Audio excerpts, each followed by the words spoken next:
Okay, welcome to session 5, part B. Okay.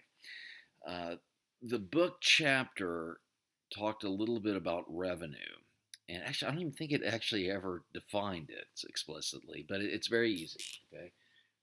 Your business, your revenue just equals, if it's at least if we're only have one price. Now, for lots of businesses, their price may vary over time, but let's assume that you're charging one price for all your goods. For each customer that comes in, they have only one price. Uh, so your revenue is, if you only have one price, is just price times your quantity. That's it. That's revenue. Okay. Now, I want you to see something with a demand curve. Okay. If we have a demand curve, always slopes down. Remember, that's the demand curve. We'll put a D on it. Price is here. Quantity on the horizontal axis. Suppose the price is P sub 0 and the quantity, so 0, so that means the quantity would be here, Q sub 0. So if the firm picks a price of P sub 0, the quantity would have to be Q sub 0. What's the revenue? Well, the answer is it's P0. Revenue equals P0 times Q0. Okay. Now, notice this. If you have a rectangle, hope you remember from geometry, the area of a rectangle is just base times height. So here we have the base, Q0, the height, P0. That rectangle, the area of that rectangle is P0 times Q0. The area of that rectangle equals P0 times Q0, which equals the revenue. Okay, so that's always the revenue. It's just going to be the, you find the point on the demand curve, draw a rectangle, that area is going to be the revenue. Okay, now, second thing, if, say you're a firm, say you're a monopoly firm, you face this demand curve, you could pick different values of P, and you might say, well, if I pick P1, here's the price is going to be there. What would the quantity be that I get? It would be Q1. And you say, what would be my revenue? Well, it would be the area of the green rectangle. And you could say, well, what if instead we pick price P2? Say right here.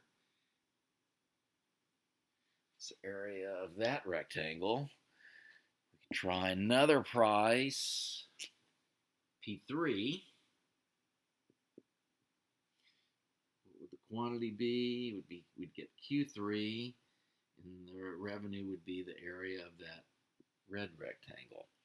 So if you were a monopolist, what you would do is maybe experiment with different prices, look how and see how big the rectangle is, and then you'd pick the rectangle with the biggest area, and that would tell you the optimal price. That is, if you just wanted to maximize revenue. We'll talk later. Actually, probably what you want to do is maximize profit, not necessarily revenue. Profit is revenue minus cost. We haven't talked a thing about cost yet, but for now, if all you cared about was revenue, you'd look for that biggest triangle. Okay, excuse me, biggest rectangle. Okay.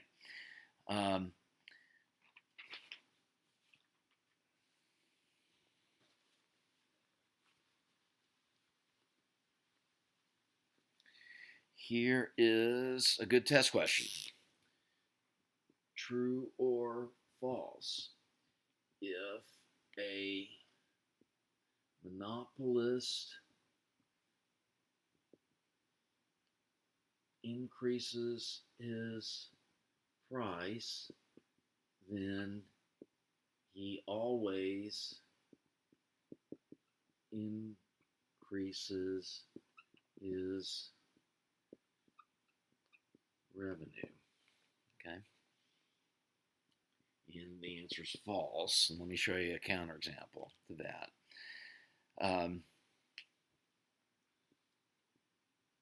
Suppose we're looking at the University Mall Sunoco gas station. Suppose at a price of $3. Before I was looking at just the demand of one customer, Tim. Okay. Now let's look at all the customers. Let's suppose that at $3, that gas station can sell a quantity of 200,000 gallons a week. Something who knows what the actual amount is, but let's say that's it. So there's a point on the demand curve right here, and let's suppose, as I discussed earlier, that we're looking at just a very particular good, gasoline from that particular gas station. So we would expect the demand curve to be pretty shallow sloping. So let's make it pretty shallow sloping, something like that. And let's say that if that gas station instead charges $3.50, that the quantity they would be able to sell, it would go down because the price went higher. People are going to go to other gas stations. Let's say instead it's 100,000. Okay. So let's call this $3 P1. This gives a quantity of 200,000 Q1. And let's call 350 P2. And that gives a quantity 100,000. Call that Q2. So revenue sub 1 would just be P1. Revenues, price times quantity, P times Q, would just be 3 times 200,000. That equals $600,000. And then revenue 2 would just be 350 times 100,000. And I get, this is $350,000. Okay, so it went down. Okay, so here's a case where price went up, but revenue went down. That can happen depending on the elasticity, depending on the slope of the demand curve. I showed that just by doing the math. On the other hand, what we could have done, suppose we didn't want to do the math. Instead, we just looked at the revenue. This is revenue for case 2, be the black rectangle. The revenue from case 1 would be the green rectangle. And I think just by eyeballing it, we can see that the green rectangle has a bigger area than the black rectangle. So even if we didn't want to do the math, we could just, by looking at it, by doing the geometry, we could see that the revenue is actually going to decrease when we increase the price. Okay, so the answer, if that were a test question, the answer would be false. Okay. Okay. Next. Okay.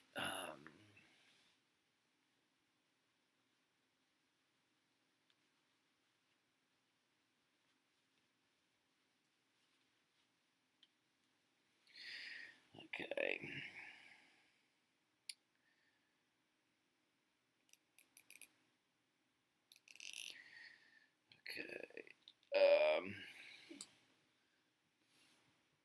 For small changes in price, okay,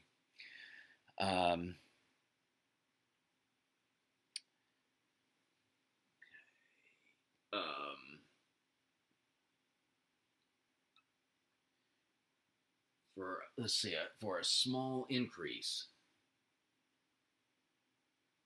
in price, revenue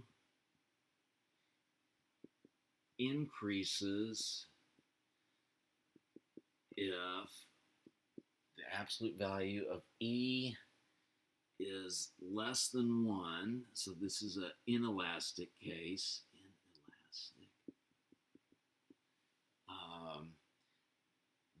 Revenue stays the same,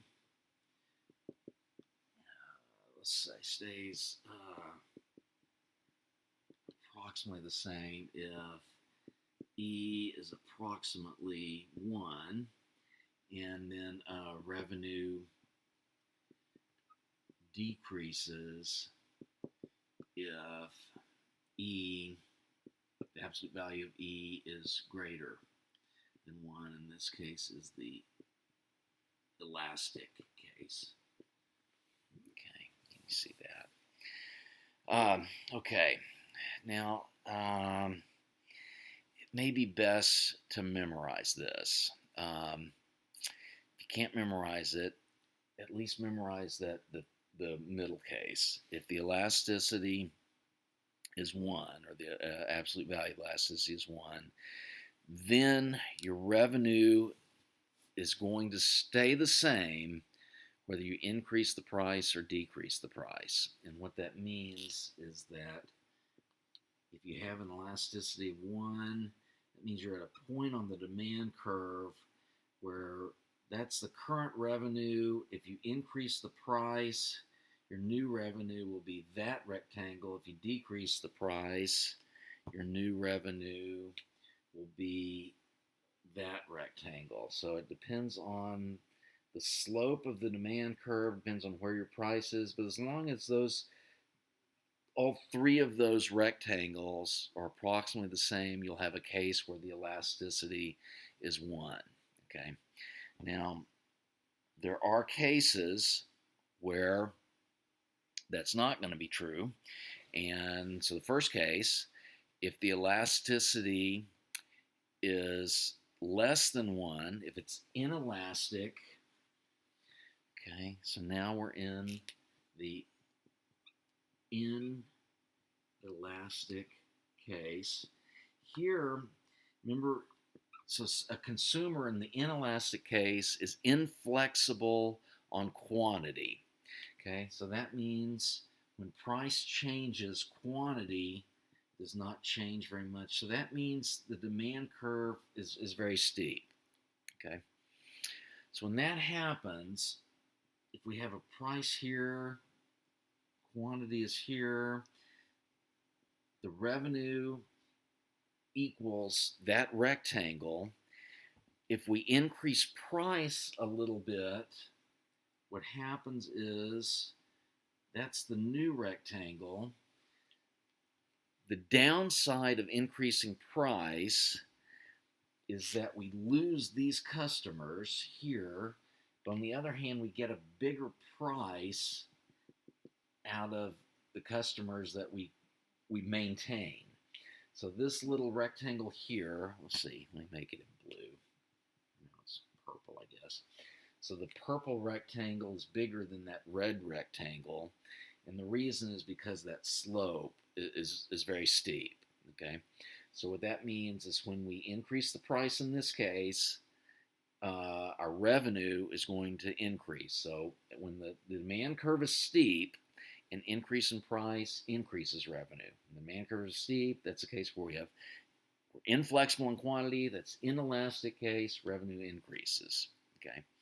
Then the final case is when we have a very elastic demand curve. The demand curve looks like this. And if we increase price, so if that's P1, we increase price to P2. Before, that's our revenue, that rectangle.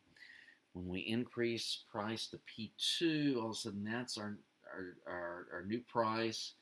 The point on the demand curve that shows us where quantity is going to be, that's going to be the new quantity. The new revenue is going to be the red rectangle. And the red rectangle, you can see, is much smaller than the black rectangle. So in this case, when we have an elastic demand curve, okay, if price increases, then our revenue is actually going to decrease. Okay. Uh, Technical point, hard to remember. Those are hard questions. But the key is I want you to just remember that it's a fallacy. The people who haven't taken economics, they'll think, oh, a business, if they increase the price, of course they'll get more revenue. No, that's not true. In fact, you're going to lose customers if you increase price. And so it's a trade off. You're going to lose some revenue because you have fewer customers. On the other hand, you could gain revenue because those customers you keep will be paying a higher price. It's a trade off, which makes whether you gain or lose revenue all depends on the demand curve. Okay. And there is a special case where it will be the same, where your revenue really doesn't change, and that's when you have a demand curve with an elasticity of 1, or more specifically, the absolute value of the elasticity is 1. Okay, so if you can remember that, okay, then try to remember when it's inelastic, when customers are inflexible, they can't adjust their quantities, that's when you get more revenue from price increases. But when customers are flexible, you get less revenue from price increases.